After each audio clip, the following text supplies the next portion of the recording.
right, greetings everyone. It is now 7:05 and the talk with our wonderful author today is supposed to start at 7, so we are going to begin.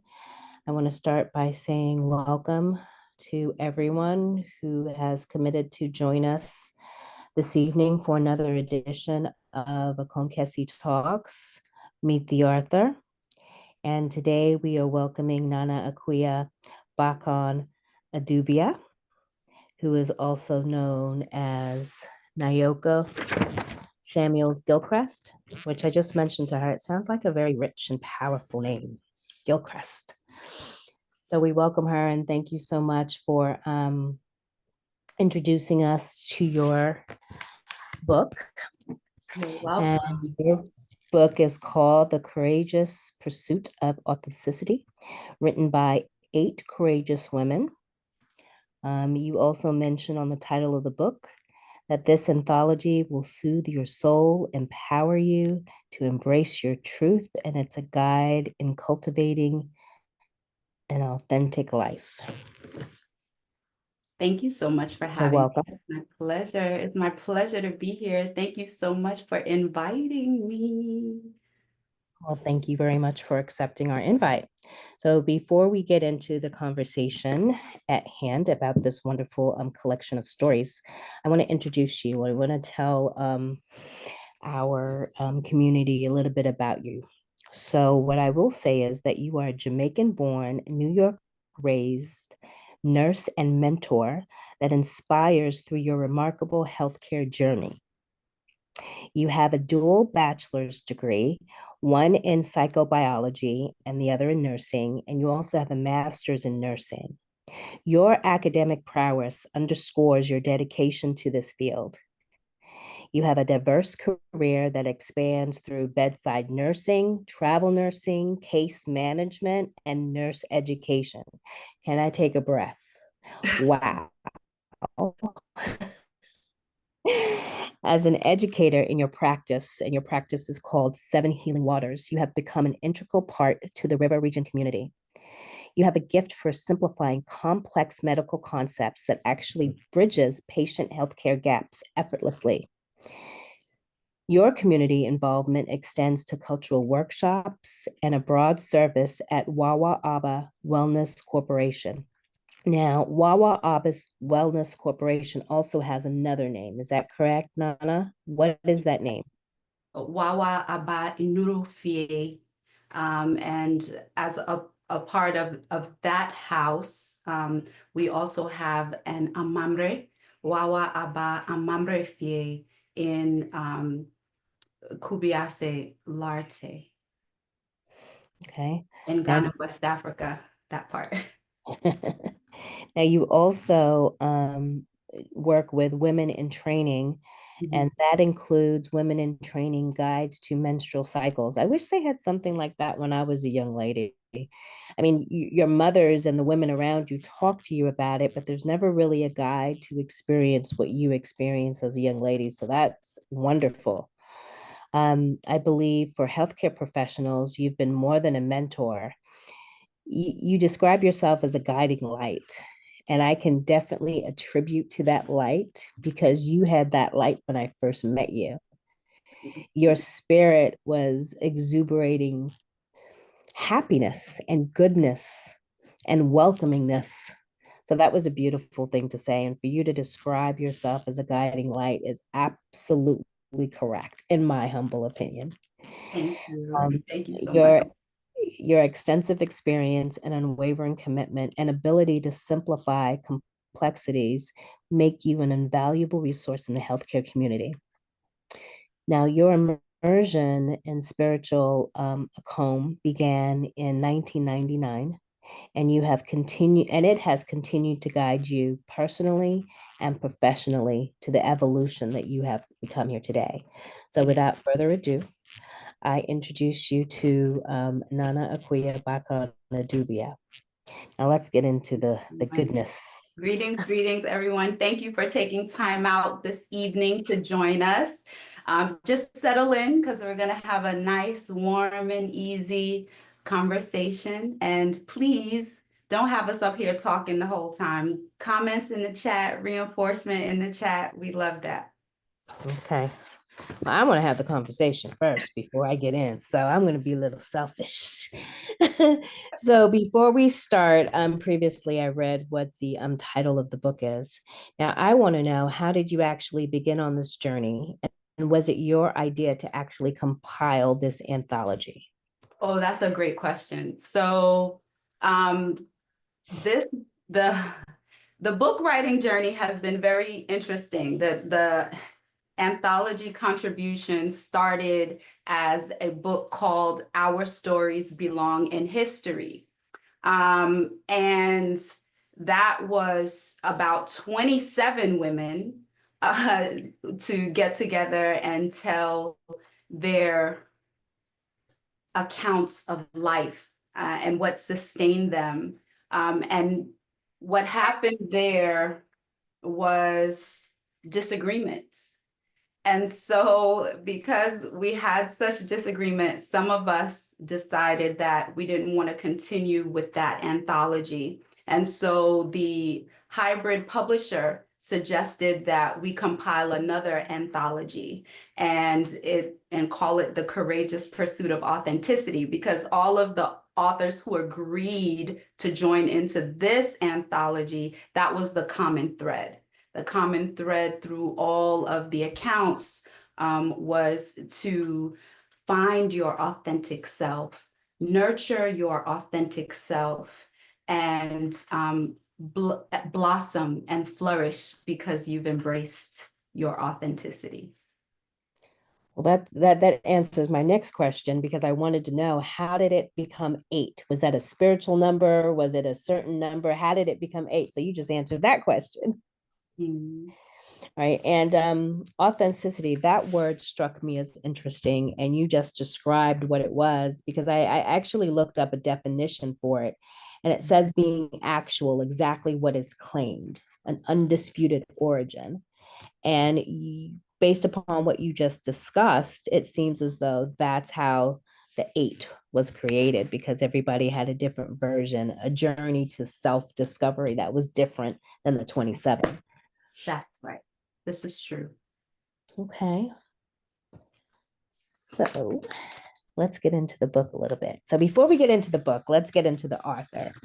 So I introduced you as being Jamaican born. Yes. So where were you born in Jamaica, and when did you come to this country? I was born in Linstead, St. Catherine. And when I was about 3.5 years old, my mother migrated to the Bronx, New York, because a few months earlier, she married my bonus dad. And his paperwork came through to migrate. So we got an opportunity to complete the migration process as well. And we arrived in the Bronx, New York, young, fresh, and green. I think all of us were to take on city life in that capacity. Okay, so you came here at 4 years old, and you mentioned something about a bonus dad, which I think is a beautiful way to describe the man who helped raise you with your mother. And it was interesting to find out, how did you create that name, bonus dad? Usually it's stepdad or mom's new husband. How did that come about? Oh, Alicia Keys has a similar experience with raising a blended family. Blended meaning you have children and your partner have children, and now the family comes together in this blended family. And I think through that conversation was the first time that I heard bonus children. She got bonus children. So from that, I say bonus dad. And I also heard Jada Pinkett Smith refer to Will Smith's first wife as a bonus parent. To her, no, she was a bonus parent to his children. And I loved it. I loved it. I thought it was an endearing way to talk about having additional parents. We use parents a lot, and it has such a connotation that is not endearing. And so I loved bonus parents, bonus mom, bonus dad. So I kept that. I definitely liked it. In your book, you talk about your migration to the United States. What I found was interesting in that usually authors don't really tap in on the legal aspect of what's happening in the country. And you actually mentioned one of I believe it was the 1965 Immigration Act, that's also called the Hart-Cellular Act. It's pretty much just named after the people in Congress who actually created the act. And it's funny that you mentioned what's happening, and one of the sentences in your book was that a country's economic status changes, so does it laws, so does its laws. So we can actually see that in today's society with what's happening with the economic status and the laws and immigration that's about to change. So what sparked you to actually put statistics in there in regards to your migration? I think that it's important um, for our experiences to reflect what's going on in the times. Uh, a lot of artists say that that's their responsibility. A lot of performing artists say that that's their responsibility. I think that when we write our stories, for me, it's also a part of my responsibility. So I have this authentic, raw story, but I also wanted to ground it in the times so that people could understand what was happening inside of my life, but also the world around us as well. I think it helps to give more context to the story and make it even more real per se versus just something that someone is saying. Okay, so let's start with the beginning of the book. It definitely made me take a breath and pause. Um, I work in family court, so to see the trauma and the uneasiness and helplessness that you felt um, at 14 years old was not only disturbing, but very scary. But also, it begs the question, how many of our youth are feeling this way and we don't address it? And I'm wondering, is part of the reason that your issues were not accurately addressed at the time that you were um, changing your behavior, did that have to do with the culture of your family? You said your parents are Jamaican, and I'll let you elaborate on that. But when I'm reading some of the things that you did, I was wondering, aren't you afraid of coming home to your mother? And so, yes. So Uh, let's start. You said and for the, I mentioned in the book that I ran away a few times, three and times, you said. yeah, and you said you were a flat out juvenile delinquent. That's what you said. You said Well, well, I mentioned something like that in a private conversation. no, So no, no, it's but I possible love, you had no, but delinquent parents. Yeah. I love that as a person who is involved in the court systems today, that is your perspective. That's how they view behavior like that. But when you tap into the spiritual aspect of things, it becomes way more than that.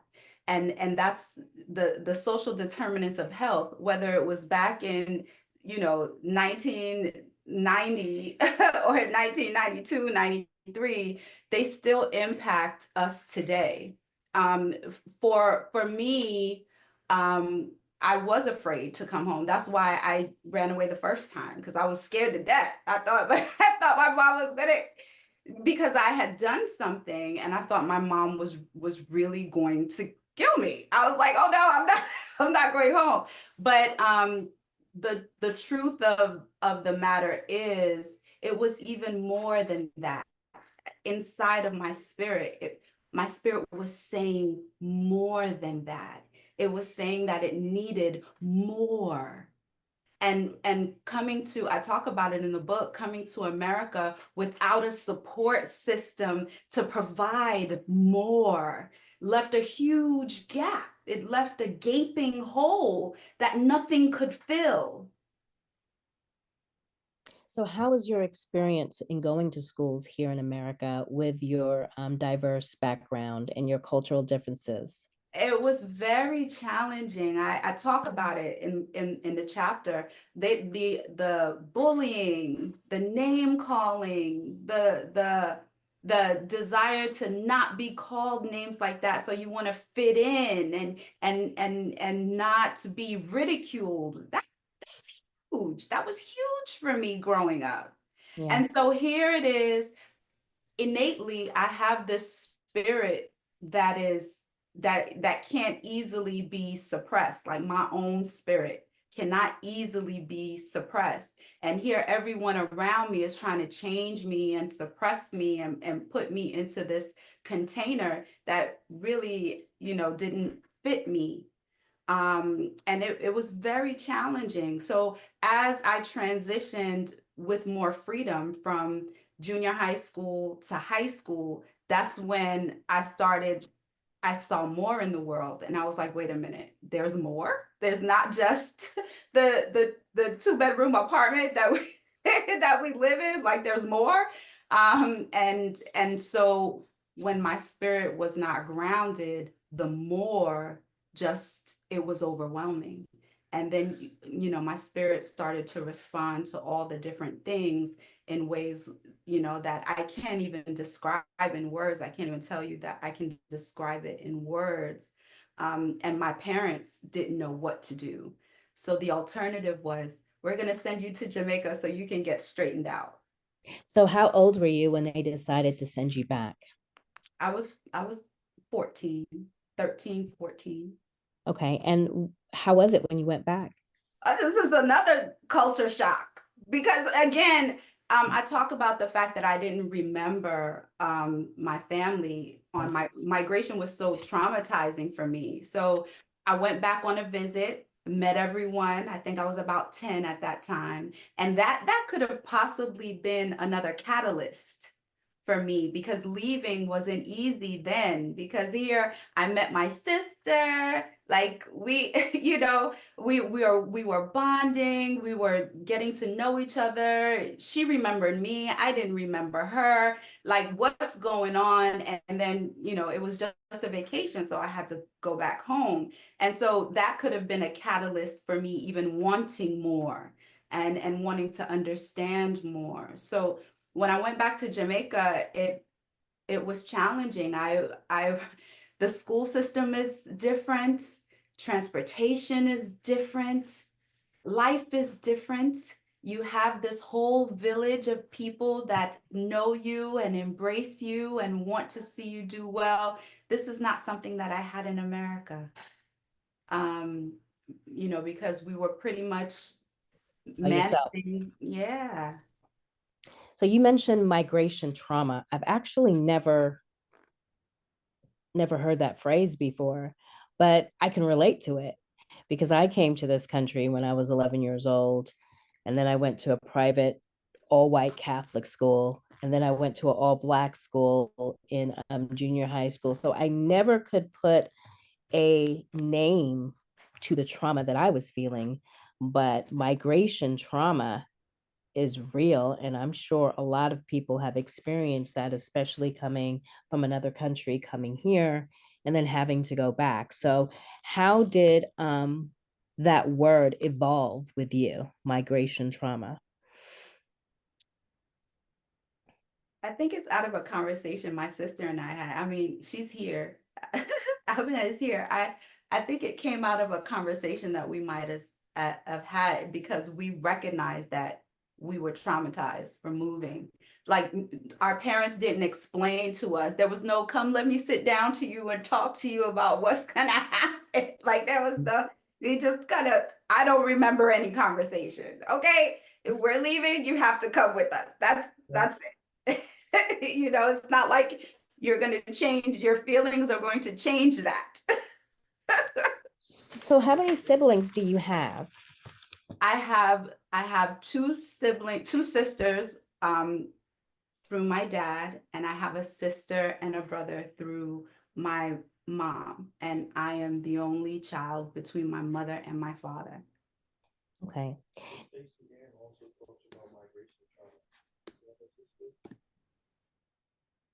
I am so sorry. I did see a comment from somebody, Stacy Ann Samuels, and she said migration trauma is real. So I believe that's your sister. Yes. Yes. Okay. So yes, she's relating to that. So you mentioned your parents, and your parents were do as I say, not as I do. Children are to be seen and not heard. So as you reflect now, did you ever consider your parents actually having that same trauma that you were experiencing? Yeah. And if so, have you had a conversation since then regarding this? I love your questions. Yes. I recognized through my healing work that the experience could not have been a bed of roses for my parents. And I even mentioned that in the book. If it felt like this for me as a child, could you imagine what it felt like for them as adults trying to, and they were young. I mean, they were in their 20s trying to pursue this better life. And then when you get here, you're just like, wait a minute, I have to work 24 hours a day, 7 days a week. Which better life? Which, which better life? Yeah. And so we get dropped in the lap of capitalism big time. Where's the better life? And still being determined. And my parents have achieved so much still with all the adversities of living here in this country. I say in the book, I can just imagine how it felt, so burdensome, so difficult, like uphill, definitely a uphill battle for them. So before I wrote this book, I talked with my mom and talked with my mom, and she expressed how she did not realize how difficult it was for me. Mm. And it is through talking with her and even through my writing, because sometimes it's hard to have heart to hearts with parents. But Yeah. she read the chapter and she said, wow, some of the things that you wrote, I couldn't even think or comprehend at that time, or even know to ask you. What questions do you ask a child Yeah. to get these type of responses? Hindsight is 2020. How the words, I didn't even have them then, but going through and continuing the healing process and the growing process, you realize that there's more than what meets the eye. My dad used to say, everyone, and he still says it, the truth, you know, what does he say? He says, the truth always has three sides. There's, The truth. yeah, There's your side, their side, and the truth. yeah. Okay. So you're talking a lot about your healing, and you mention your healing a lot. So let's talk about the part of your book where you discuss your mother taking you to different cultural exposés and your first introduction to those drums.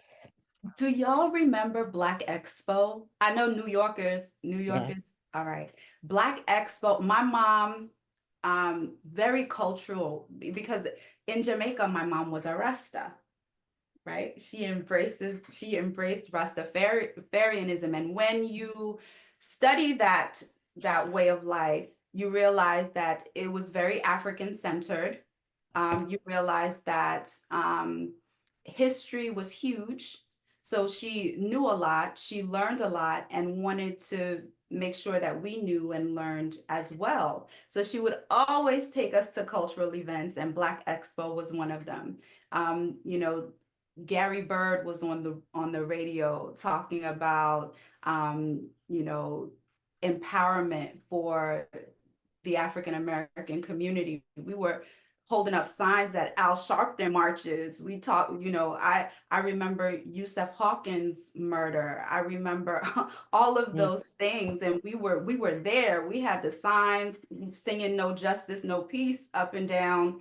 And so given that context, I always felt connected to African people, whether it's on the continent or here in the United States. I've always felt, I remember we went to one live recording. So we were in the audience and we're talking about Nelson Mandela. I grew up during the time when Nelson Mandela was released from prison and came to the Bronx, and Yankee Stadium was sold out. Like we were there, right? So mhm, we're reading these books. My mom and my bonus dad, they're talking about history and culture to me. We're in the live audience. They're like, "What year did Nelson? What year was Nelson Mandela born?" And I was able to get up and say 1919, and they gave us a plaque. I won a plaque with Nelson Mandela's face on it, and my mom still has it to this day. mm. I've all and I there I just have always felt deeply connected to African people and what we have endured ever since I was a small child. So this is no surprise that I embrace a comb. I think my mom didn't expect me to take it this step further. She's just like, okay, you should know. You should know. Okay, well, you planted this seed Mm. and boom, here it is. She nurtured it to a certain point and then it was passed on and it was passed on. And here it is today. Okay, so after you were sent to Jamaica, you were brought back. And when you were brought back, apparently the education in Jamaica allowed you to elevate to honors classes here. So you elevated to honors classes, but you said something in your book um, when you came back to the States, something to the effect that your spirit was shattered now that you had to be here.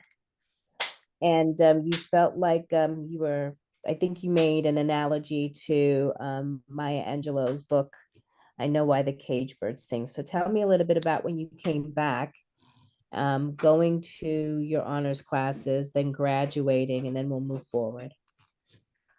So I felt like I was back in captivity again. You know, New York is not an easy place to grow up in. New York is not an easy place to raise a family. We know this. You know, you want to protect your family. You don't want any and anything happening. And so the freedom that I had in Jamaica, I no longer had coming back to New York. Like my sister and I would walk to go to certain places and come back and these things. Not to say that, you know, we were just out on the road, but there was a level of freedom, and I think it was more of a spiritual freedom. I think it was more of a freedom to be exactly who I was, even talk patois if I wanted to and express myself a certain way because everybody knew and understand. Maybe they would laugh at me because it was different. You know, I was raised in America. The way how I talk is not the way how they talk. And then there's that dynamic, right? So there was a level of freedom that I felt I had that when I migrated back to the United States, I didn't have anymore. And so I was angry. I was very, very, very, very angry. I know one of the comments just was said by Auntie Ama was that the fact that you, I believe Auntie Ama, and you have to correct me if I'm incorrect in reading your comment, when she left Jamaica, she was in honors classes when she got here. And you indicate that that's not typical. Many people were held back. Um, many students were held back when they come from the Caribbean. I can attest to that because I was one of those students that were held back when I came from the Caribbean. So, Antiama, is that what you were referring to? Absolutely. And it had nothing to do with academic standing. You came from the Caribbean. You can't be, you didn't get as much as these children got. So they just automatically held you over. It was something that we had to fight in order for them to stop in my school, that them doing that to children. Yeah. Yeah, I believe I was supposed to advance to the fourth grade. I was held back to the third grade, but I think my mother actually supported that decision because of my social lack of advancement to the children here in the US. Mhm. When I was, when I was in Jamaica as a small child, I went to, we call it basic school. And in basic school, you learn everything. You learn how to spell your name, you learn everything. So when I came here to kindergarten, instead of them advancing me because I knew all the things, they kept me in kindergarten. And so there was a lot. I was very talkative. My hand was up in the air all the time. My kindergarten teacher was so annoyed with me. Mm, She was so annoyed with me. She couldn't deal with it. talking too much. She talks too Mhm. much. I got that on my report every grade period. And I believe Stacy Ann also made a comment. She can also relate. She indicates she was held back on age alone. Is that correct? Stacy, with us? Yes, she probably can't come off of mute. She's probably at soccer with Yazzie. Okay. Oh, I'm here. Yep. Oh, I had never been. Can y'all hear me? Yeah. yes. Oh, okay. No, I was saying yes. I was given a Scantron. I had never seen a Scantron before, and they said take this test. No explanation. And then I was right back in the third grade when I should have been in grade four. So completely relieved. Yeah. So that that's a part of the migration trauma. This is real. This is Yeah, it real. is. I think that And can be a whole actual paper topic, and I'm going to be looking into that because that the way it's described as migration trauma, I've never heard it like that before, but I can relate to it so much. yes, yes. So when I came back from Jamaica, I finished up high school at DeWitt Clinton High School in the Bronx. Mhm. And um, I just I just knew that I wanted to explore other places. I knew I didn't want to stay in New York City because I had just experienced life outside of the States. And I was like, wait a minute, where can I get this again? So I was ready to find it somewhere else. So I was ready to go away to college. It didn't happen that way. But Spirit works in amazing ways. You hear me? So let's focus on that. Spirit works in amazing ways. So you didn't follow through with the college of your choice, which I believe was Fisk University pre-pharmacy program, which is so amazing to me because when I met you, I told you that I know you from another life because your spirit was that beaming, guiding light. And I just felt like I connected to you. Now, if you had actually gone to Fisk University, when would you have gone? I would have gone in 1996. 1996. When I graduated, I would have graduated already. I graduated in Ah. 1994, But but I was interestingly enough, still in contact with Fisk. in Tennessee, that's where my godparents were. That's where Nana Ya and Nana Kojo, that's where they were. So I would have met them in Tennessee because it's amazing how spirit works, but it wasn't that time yet. So we're going to get back to that. So they were in Tennessee. Now, just tell us who Nana Ya and Nana Kojo are. Who are they? They are a Convo in South Florida. And Nana Ya, when I met her at the time, she was training. She was training with the Circle of Light in DC. when I met her initially. And then when she graduated, I went to Ghana with with her to support the graduation. And Nana Kojo at the time, a psychiatrist in South Florida, and they are the masterminds within Wawa Aba Wellness Corporation. Physical therapy is Nana Ya's profession per se, and it has evolved from there. And Nana Kojo has always been the psychiatrist. So Okay, so if you had gone to Fisk, you probably would have ultimately met them, but it wasn't your time. That's a no, what happened, what had to happen first was I reconnect with my father. That's okay. what had So to happen. let's go over to that. So you didn't go to Fisk. You were very upset that your parents weren't supportive with you leaving to go, away to school. Is that primarily because of your past behavior? Yes. And also at the time they didn't understand how applying for financial aid worked either. Okay. Even though I explained to them, I think there was a level of I don't necessarily want to be financially responsible for if For you that mess up. debt. Okay. So you didn't go to school like you wanted. So what did you do to rebel? Um, I left my parents' home and I went to live with my boyfriend at the time. You know, shacking up. Shacking up is something we shouldn't do as That's Caribbean as Caribbean children. We are shacking up is not a good thing. So the shame that's associated with that. But at that point, I think my spirit just honestly was leading me because it is that move that allowed me to reconnect with my father and So decide to go to Florida to attend college at Florida Atlantic University. so when you initially moved back to Jamaica when you were a child, were you under the care of your father? Yes, Okay, my so then when you father, my came bonus mom. Mhm. okay, so when you came back to the States, did you somehow lose contact with him?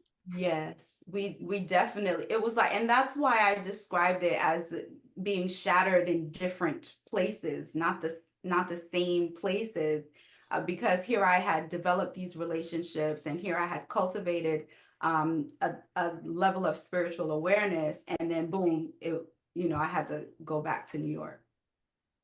Okay, so did how did you reconnect with your father? Was it a chance meeting? What happened?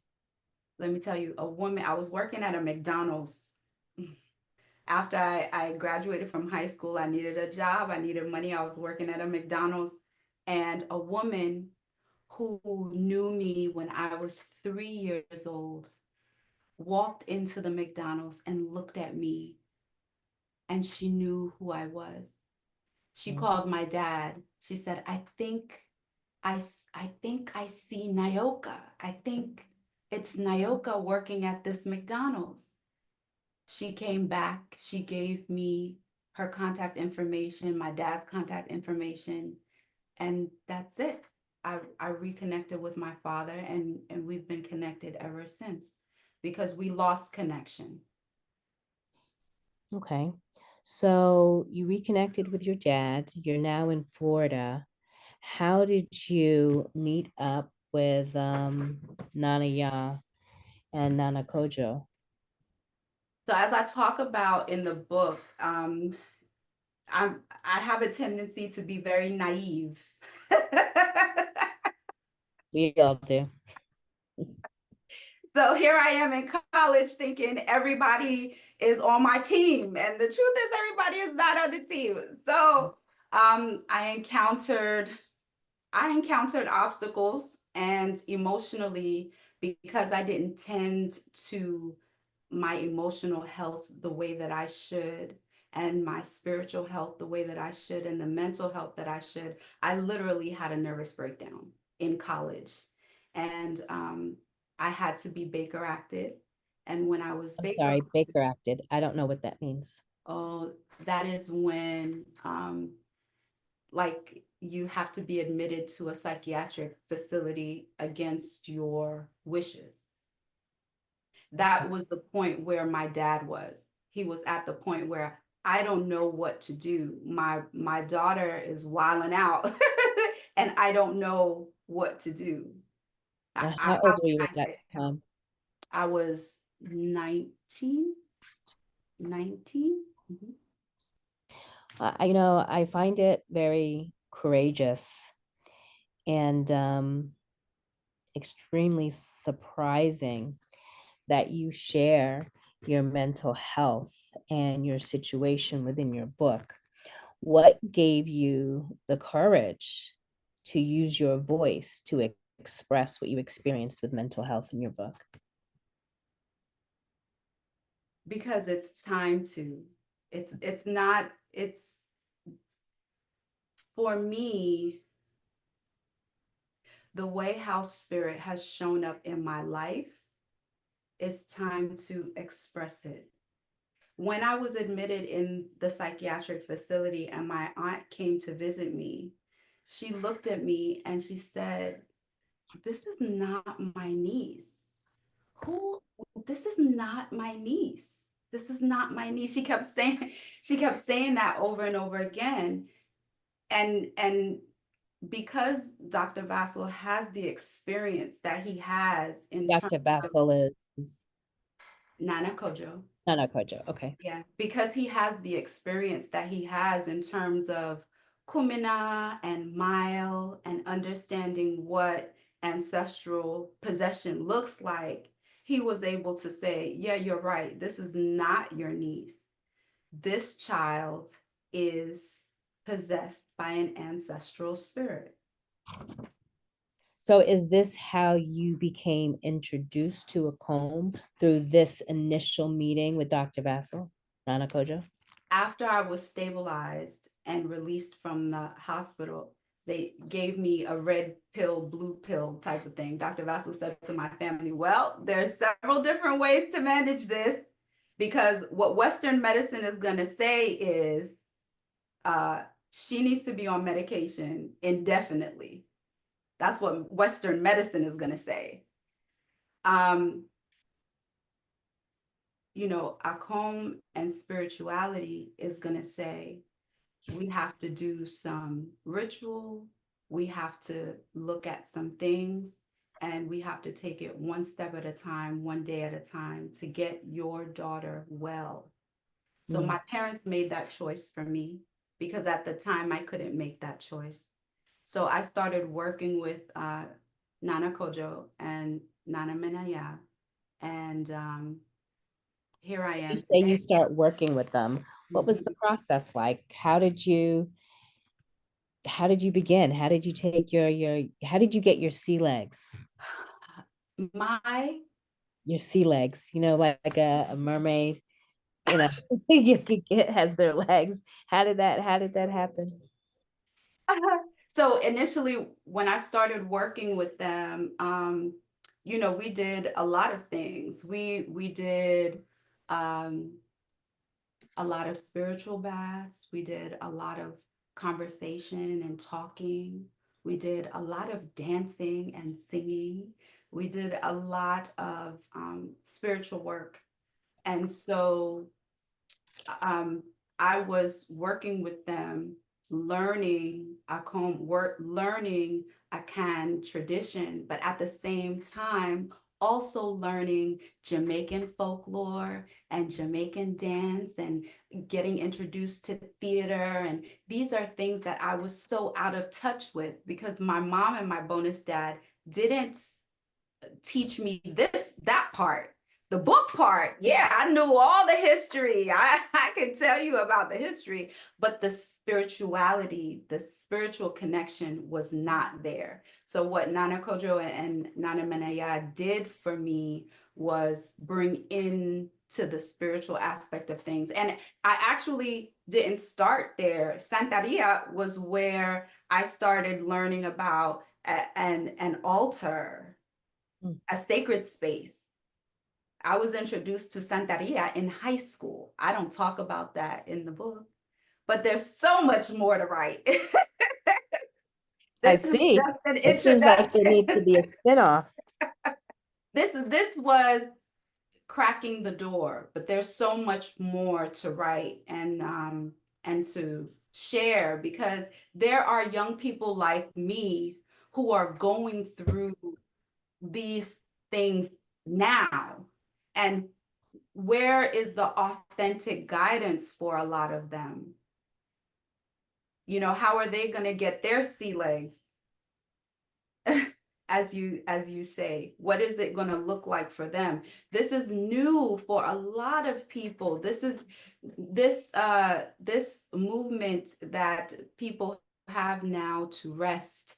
When you start resting and you start opening up your spirit, what are you going to fill it with? Well, your sister says, when are you starting to write your book? So we're ready.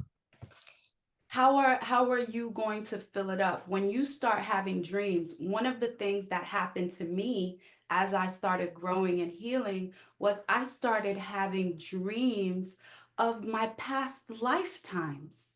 Mm. What do you do with that? If I didn't have elders in the community to help to guide me and help me to understand what I was going through, what I was experiencing, who knew where I would land up? I think that spirit would guide me appropriately, but because I found a grounding place, that's just where it all started and it all began. So you know, I had dreams of Larte Kubiase before I even went there. Mm. So when I went there and I was like, what? I was like, hold on. I've seen this place in my dreams. Mm. I saw when the place was raided and they took our people. I saw, I was there. I saw the fire. I felt the intensity. I was there. So when I went back and I saw, I said, this is my home. Like, this is where they took me from. This is where I was taken. Mm. I don't talk about that in the book. But when you start resting and you start opening yourself up, these are the types of things that happen, right? When I went down to Asumi for the first time, I dreamt that. Mm. Nana Ama cosigns on dreams. Yes, that's a common starting place for a lot of people. You know, and so for me, everything is in perfect alignment. And people, you know, I love the language, I love the dance, I love all of that. But for me, there is this deeper spiritual connection that you cannot put your finger on. You cannot touch it. You can only feel it and know it. So that would lead me back to the actual title of your chapter. You just mentioned the perfect alignment. So your chapter is named The Journey to Whole, comma, again. So when I read that, to me, it looks like it refers to a cycle that you're actually complete with the pieces, the journey to whole, but you were missing pieces at one time. But you found them, you put them back in place, and now you're whole again. Perfect alignment, as you just indicated. That's what it feels like. You know, that's what it feels like. And a part of it through the process is not only just embracing my Akan lineage, but also embracing all the other different parts of me. Through my veins run, my grandfather is mixed. He's half white, he's half white. What am I going to do with that? Am I going to hate that part of me? I can't do that because that's not going to make me whole.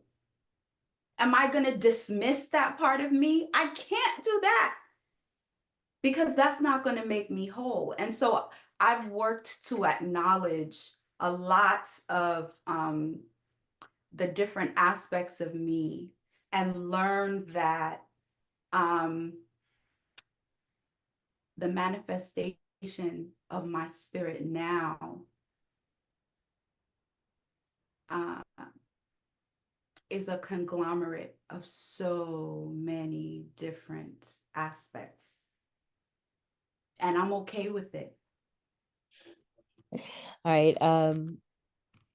Kwesi Amoa just said that was powerful. And that's a great word to start off our questions with.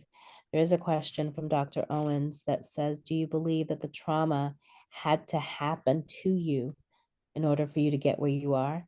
Yes, 100%.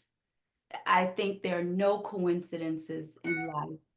I think everything happens for a reason. And that's another reason why I'm able to embrace all of me.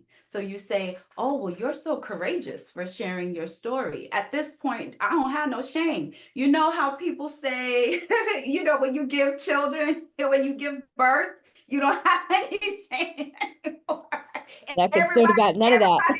Everybody see it. So it's like, it's really time for everybody to see. People do not just come to spirituality because they read it out of a book.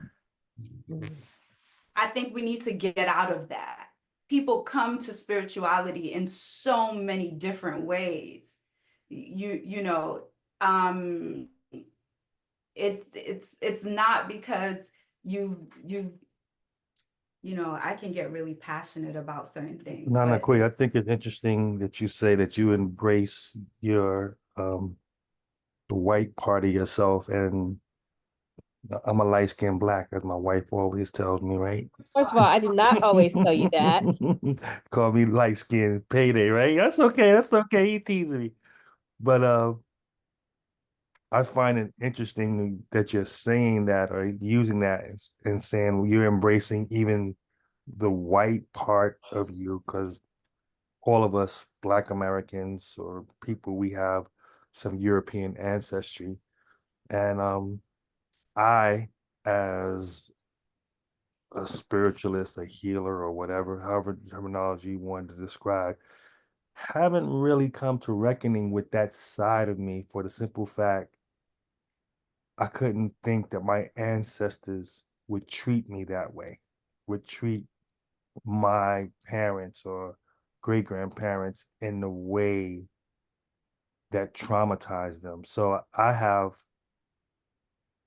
a hard time accepting that for that simple reason, and I haven't got to that level of understanding that you have. So I'm interested to understand what allowed you to have that acceptance.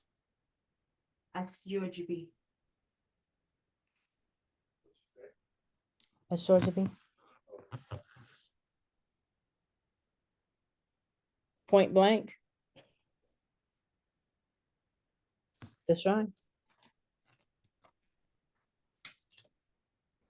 Because as a healthcare professional, a couple things.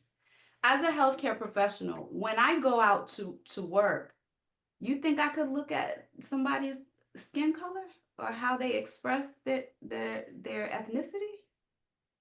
I can't look at that. As a healthcare professional, that is not that's not something that's in the equation for me. Working with Dr. Vassal and working with Nana Ya, you know how many different types of people come to the shrine for help? Everybody, everybody, everybody. I remember one time, Samuels-Gilchrist said, this person is my people. You know what the person looked like? Does that mean we're going to turn you away because you don't identify as a Black person? When it comes, listen, I even heard when my godparents were taking the oath for the positions that they hold right now, when my husband was taking the oath for the positions that they have right now, you know what the oath included? You cannot discriminate. I was there. I heard it.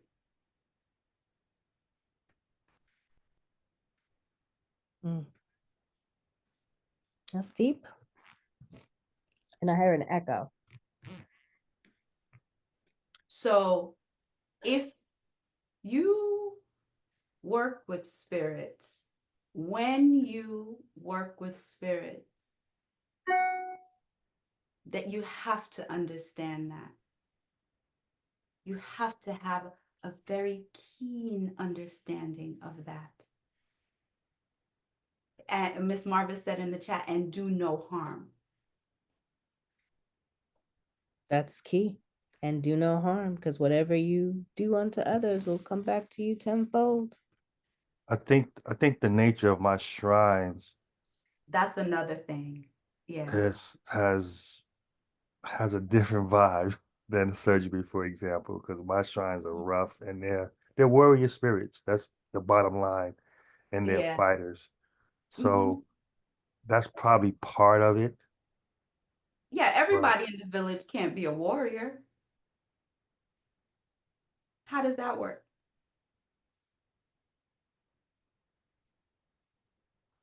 Just like life, there are so many different aspects to life. Everyone can't be one way.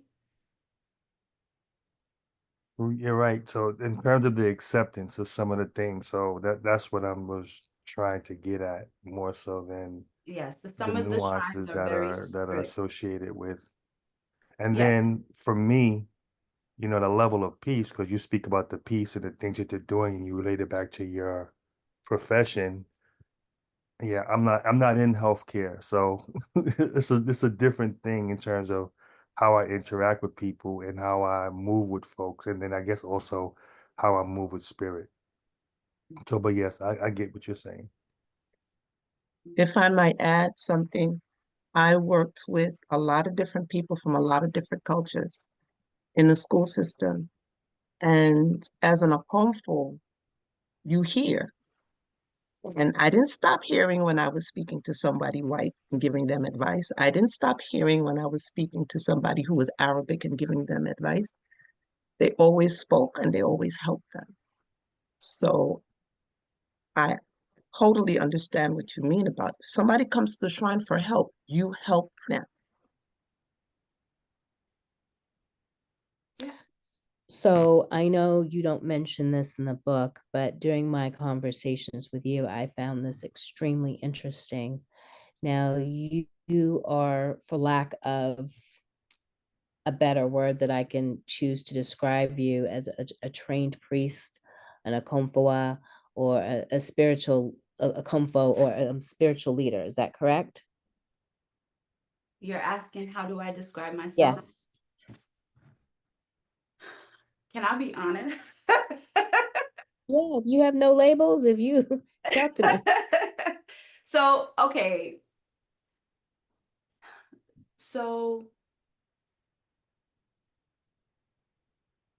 this thing about training and coming into a spiritual awakening or a spiritual understanding, this thing, it's just the tip of the iceberg.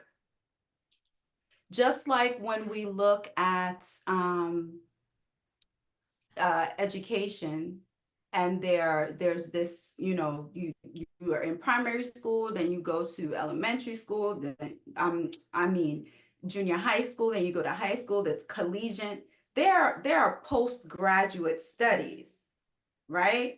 The first 4 years, I believe, the first 4 years of training really just helps to ground your spirit. Mm. After that, you may specialize in certain areas, right? And then you'll get more training and more understanding. I Continuing think that education. continuing education, I think we need to give ourselves grace, right? Yes, my title is a confo, yeah. But I'm so much more than just that, especially given my experiences here in the diaspora between the Caribbean and living here in the States. Right. I'm So not just that. I'm so much more. I think we so all are. we all are. Well, if we choose to acknowledge it. When you said I am more than just that, I'm gonna refer back to a quote that you put in the book right after your title. It was a quote by a song from India Irie. I am not my hair. I am not my skin. I am the soul that lives within.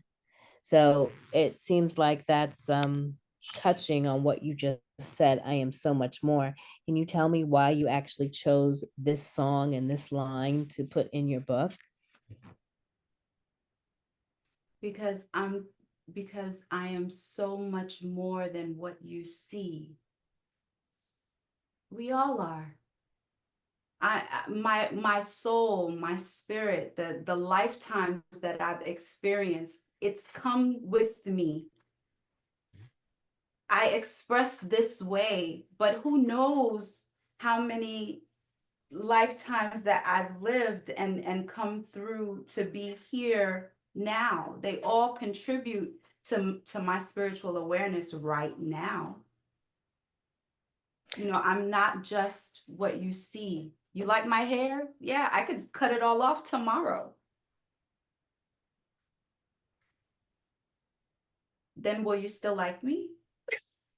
Not that I really care, but I'm saying, will you still like me? Yeah. I'm So, look deeper. Look deeper. When you look at someone, look deeper than what you see. so on your road to training, a little bit about what I know is that I guess, it's similar to me, and you have to correct me for all of the Akonfo that are on the line right now. They have a saying in law that says the law is a jealous mistress. So when you're studying law, you can't focus on nothing else, period.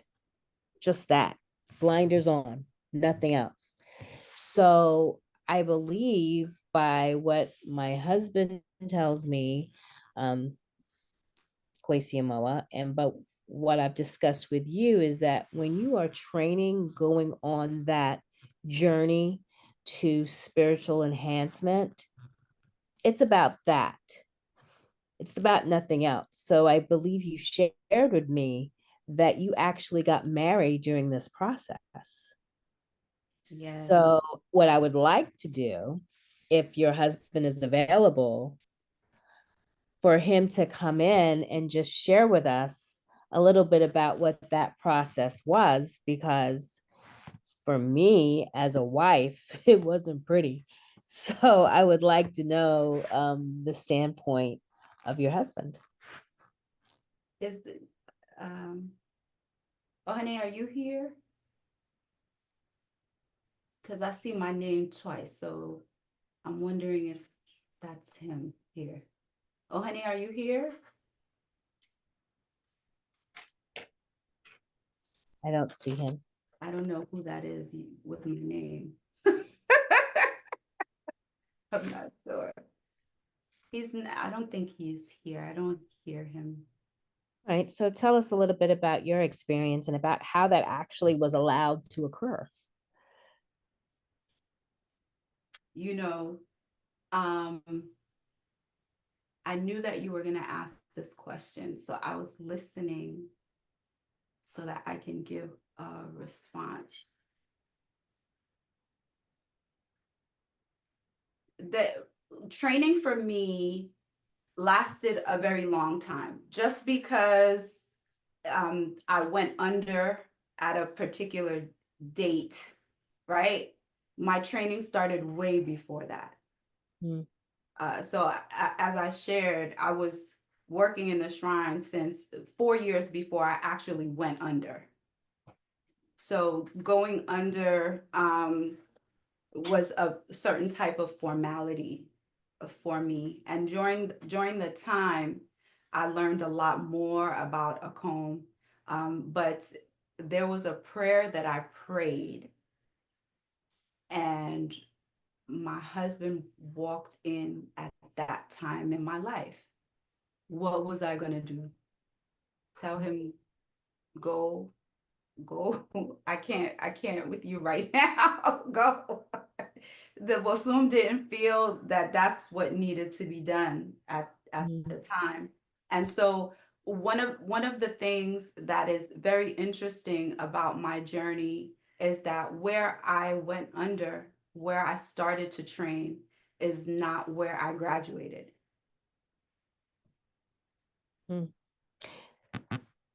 Training seems a lot like law. And when I first was around a comb, it seemed like there were very strict laws. It has to be this way, this way, this way. But just as in law, there's an exception to everything. Mhm. And I don't know if everybody knows that or accepts that. You know, Nana Sachi talks about that and how you can negotiate. You know, he talks, and I love when he talks about the ability that we have to negotiate. Traditionally, your family decides if you go under, not you. Yeah. Right, not you. And so I think that negotiations are very important. We have to understand how they work in our lives and how we can truly utilize them. Yes, they're strict rules, but there's always a negotiation. You can always say mi pacha. But I think that's also important to say. So even in my profession as a chemist, if I'm learning a chemical reaction, say it's an electrophilic aromatic substitution reaction. What? Who? Electrophilic aromatic substitution. It's a reaction where you're reacting with something that's called an electrophile to an aromatic ring. And the way this thing works, there's an exception to that particular reaction and getting a different substance based on something that's called a nucleophilic aromatic substitution. And the charges associated with these things are complete opposites, yet they're still able to react. So speaking to what Nyoka is saying, there's always been an exception to the rule. And nature is amazing in terms of you study something, and as a result of you studying it, you think it's locked into this way. But as soon as you study it more, you find out, oh, there's an exception to that rule. And I think one for me, I think I told my wife this a long time ago. My most humbling experience is when I got my PhD in chemistry, and I was so excited and so happy that I had reached this pinnacle, this point in my life, and they give me my diploma, and I can't even read it. It's all in Latin. I'm like, damn, I think I know something. I don't know nothing.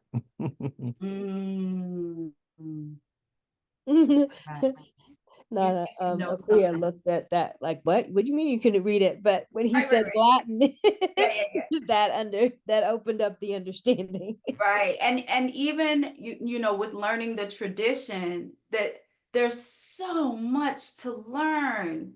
And honestly, there's so much that because of what we've been through in terms of the African Holocaust is different for us. And the Bosum knows that. Spirit knows that. There are some things that are different for us. And so they look, they say, and then they do something different, you know? And everyone may not understand it. They may not even explain it. But for example, when I graduated, I was given the name Bakofua. Someone said to me, Bakofua, that means you don't have a family. Why did they name you that? And when I look at my spiritual journey, I understand that it's because where I went under is not where I graduated. And where I was in my spiritual journey at the time, I wasn't given another name at that time. But then time goes on, and then a family said, okay, we claim you. And then I was given another family name. I was given a family name. So it's important for us to understand that everybody's spiritual journey does not look the same. There's no generalizations here. Spirit is not a monolith. So we're getting close to our time. Does anyone have any questions they would like to ask Nana Akua?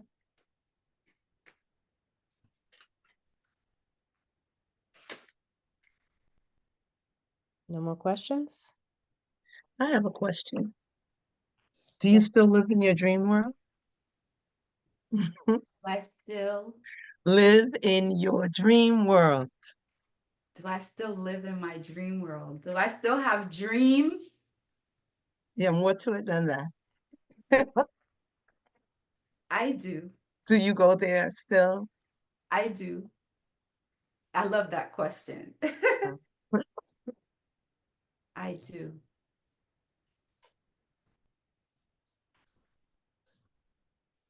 All right, anyone else? So I don't have a question because I think I've asked her all the questions as her sister. But I do have a comment. Um, you know, every time I listen to this, I hear something different. And I feel as though even though I'm listening to my sister, I'm the baby of the bunch, by the way.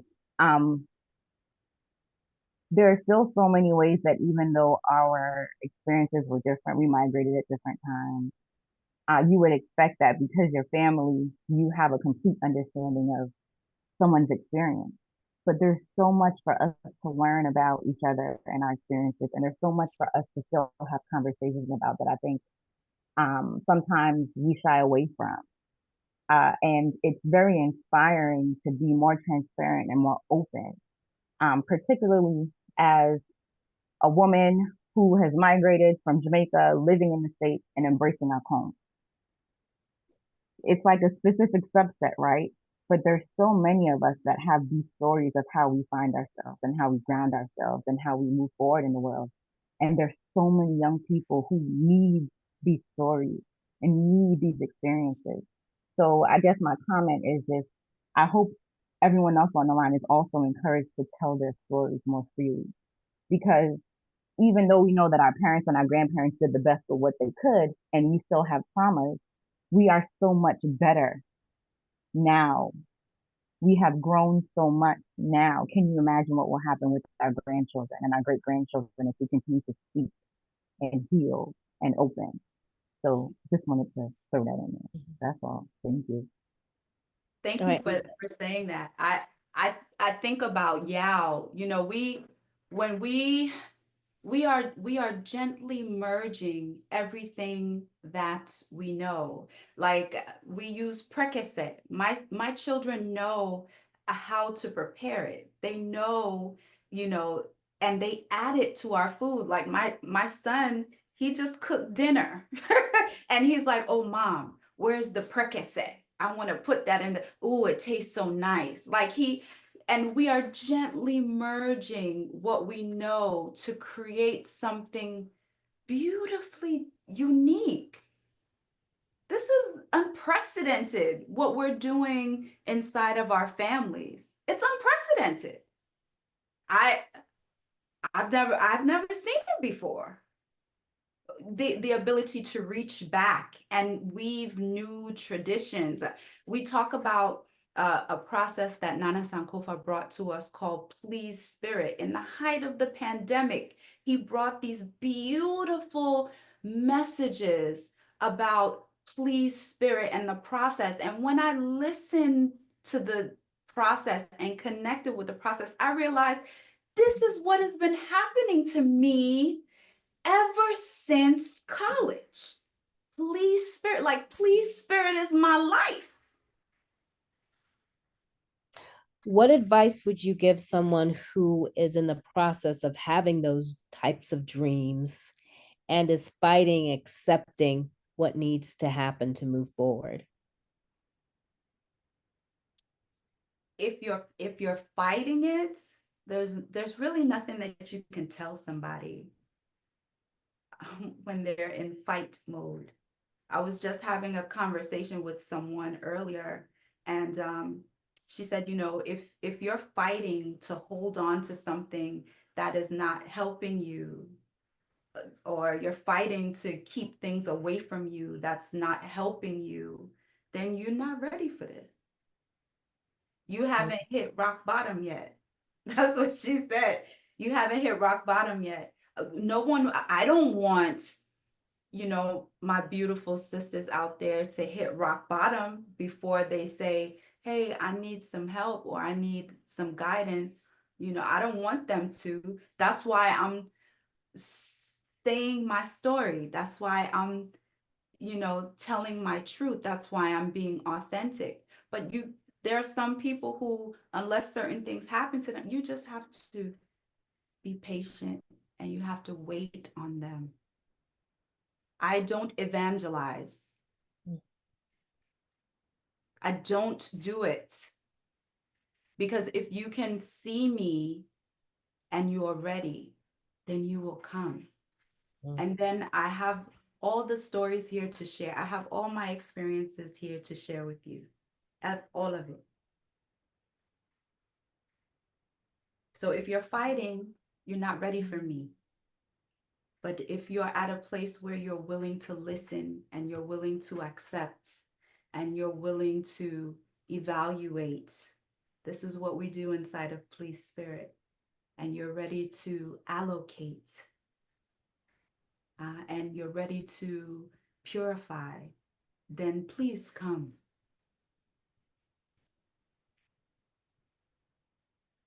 I think that's a perfect way to end the session. If no one else has any more questions or comments, does anyone want to say anything or Well, I want to say thank you so much for sharing your story. I think it's powerful. I think it's inspiring.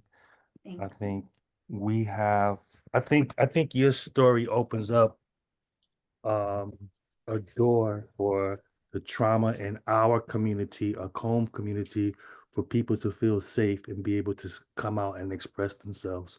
So I say thank you for your bravery in terms of explaining that, coming out and saying, "Yeah, these are some of the things that I dealt with."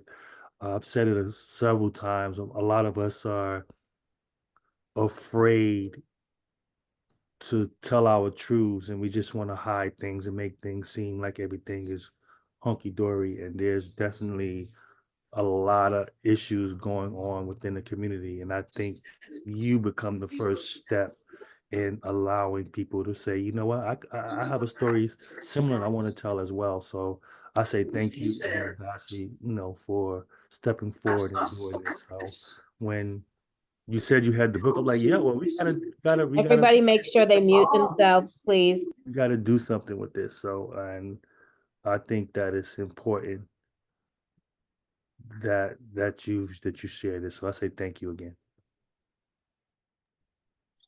I still haven't heard how we could get your book. Okay, I'm going. So, okay, this is the thing, and this is why I say it's a long process. I'm going to drop the link inside the chat for you to download the ebook. All right, the ebook is on my website, and I'm downloading. I'll drop that link. Also, I recorded just my chapter because of copyright things. I cannot record someone else's chapter unless they give me permission, and no one else has given me permission to do that. But I've recorded my chapter because sometimes it's easier to listen, right, than sit down and read, especially for us busy mamas. I have three boys. The youngest is 5. The oldest is 15. There's a lot going on in the house. So sometimes I like to listen instead. So if anyone would like the link to download the audiobook, I can also share that as well. Right now, the hardcover is only available if you book me to speak at an engagement. So if you feel that my story is inspiring, if you would like me to share it with your community, by all means, you can get it from me that way. So those are the options right now that I want to speak about.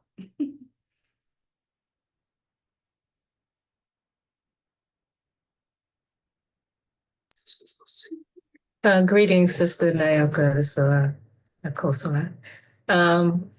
I find it very interesting and important that you brought out the fine line between mental health and possession, because there are many people who may have had a similar experience where something is happening to them. They may be seeing things, hearing things, going through what people may think are seizures, and it's actually spiritual possession. So that is an important topic to realize. And there are, those who are connected to a shrine or near a shrine or have that access are able to get that help. But look at how many people who are not, how many people are right now on medication or in mental institutions because they're dealing with a spiritual issue that they don't have the resources to resolve. So I think that's very important that you brought that up.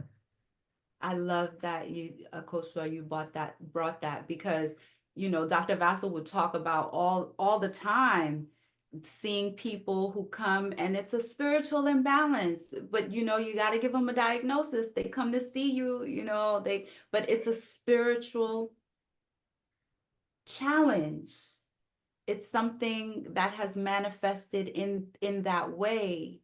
And so all the medication does is try to suppress it and not address the root cause of it. But when you bring someone to find out what's really going on, then those dynamics change. So when Mama Moa said, "Oh, when you a juvenile delinquent," the spirit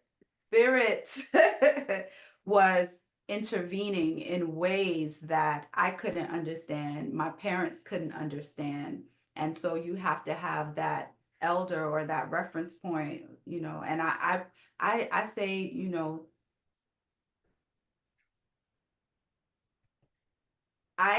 elders have been blessing my life ever since I walked into a home. No one is perfect, don't get me wrong. No one is perfect. But when you're able to have a reference point that no one else has and it works and it doesn't cause harm, like Ms. Marvis says, you can only see the brilliance and the light in it. You can only see the healing in it. Then you know that it's not something, So one of the things that we're lacking in Western medicine is that they cannot recognize the signs of spirituality. So if you go to Ghana, for example, and you take someone to the hospitals, the doctors are very quick to say, we can't help you. You need to go to a traditionalist to deal with the issue that you're doing. Western medicine is too arrogant to recognize that they don't have all the answers. So, and that's very, very important. Mipacho, what do you do when you have a client and you know that what they're going through is of a spiritual nature? Are you able to address it? Do you have to close your eyes sometimes and do what they tell you to do? How do you handle that? So inside of the working in a hospital, you see it all the time. Just because I work in the hospital, just like you say, Nana Ama, the spirit doesn't turn it off. I can't always turn it. I can't turn it off. I could say mi paucho, you know. And so what do? You know, sometimes I can't do anything unless that person is willing to choose that red pill or that blue pill. And And then how who am I to give them the choice at that point? At that point, I can't even. that was my yeah, that was my next question. How do you propose that choice, and how do you know it's safe to propose that choice? Assessment. As healthcare professionals, we know what assessment is. I have to be very careful down here. You could lose your license. This down south, I have to be very, very, very careful. So the way that I work inside of my coaching practice is different than how I work as a licensed RN. Okay, you mentioned coaching practice. What is that, and how can people get that information to contact you regarding that? Okay, I'm gonna drop the link in the chat. Um, to talk a little bit more about that. So because I know that I walk a line. I think everyone recognizes that I walk this line, right? So if people want to work with me in a different capacity, then they can come on board as a coaching client. And not client, but someone who I coach. And inside of that, that is where you'll get more of the spiritual direction. That's where you'll get more of the Akonfo side of me. And out in the world, I don't say I'm an Akonfo, because people who do not recognize it, it will it will stop them from coming. And I don't want to stop someone from coming. In the Western world, they know what coaching is, but when you come inside, it's the way how Nana Akua coaches. All right. And then there's the work that I do as a registered nurse, which whether it's chronic care management, whether it is at the bedside, whether it is in nursing education, and that is different, but I still infuse the principles where I can. So, you know, it's a very interesting dynamic. So thank you You for know, that question, Nanama. And I love your no, so response. I wanted to toss in there that, there are pathways inside of healthcare right now. When I worked at the bedside as a nurse, I had patients that I cared for that were indigenous, right? They had their own social workers. They had their shamans that came into the hospital at the bedside and did the rituals that were necessary. I've seen it. So there are pathways for our traditions to exist in those spaces as well. It can happen because it is happening, under the name of the shaman. So I just wanted to add that. Yeah, and I've seen it on like some of these medical shows where they'll have the ceremony, Voodoo ritual inside of the hospital room on TV, and the healthcare practitioners have to respect it. Yeah, we had to respect it. That there were things placed in the room that we had to respect. So the thing becomes now, as practicing individuals, we have to know how to advocate for ourselves, right? How do you advocate for yourself? When I had to be in the hospital, because our first child was a stillborn, and Nana AC helped to guide us through that whole process. When I had certain things in the hospital bed with me, the nurses were like, "What's that?" They have to be trained. They have to understand, right? And that's another That's another way that I want to educate our healthcare professionals, because you have to understand these dynamics. And so when you come into my coaching program as a healthcare professional, you get this. Mm. You get to understand the cultural dynamics. That's the way you want to, because I talk about it. I talk about Adinkra symbols. I talk about purification. I talk about even mantras and chakras and all the different things. So as a healthcare professional, when you come for coaching, I teach you that stuff. We talk about that. And then if you want to apply it in your life, by all means, there's more. There's more to learn. There's more to know. But we have to understand that there are people who are coming into the system because they're merging allopathic medication or allopathic ways of doing things, because the diagnostics don't lie. Lab work doesn't lie. Like, that's real. But they're fusing it with naturopathic ways. And so we have to understand those dynamics if we want to move forward in healthcare in a nurturing, positive way. But that's a whole nother time. I know our time. Our time is up, but thank you so much for that information. We do have the links. Nana Akua, thank you so much for sharing your time and your story and your journey to self-discovery with us. Again, the name of the book is called The Courageous Pursuit of Authenticity. And here it is right here.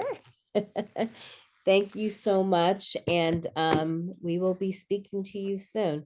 So we will say goodnight from Akom Kese. And we look forward to another talk with you and your next book. Thank you so much for inviting me to come and talk. I enjoyed our conversation. I hope everyone else did and was able to walk away with something valuable.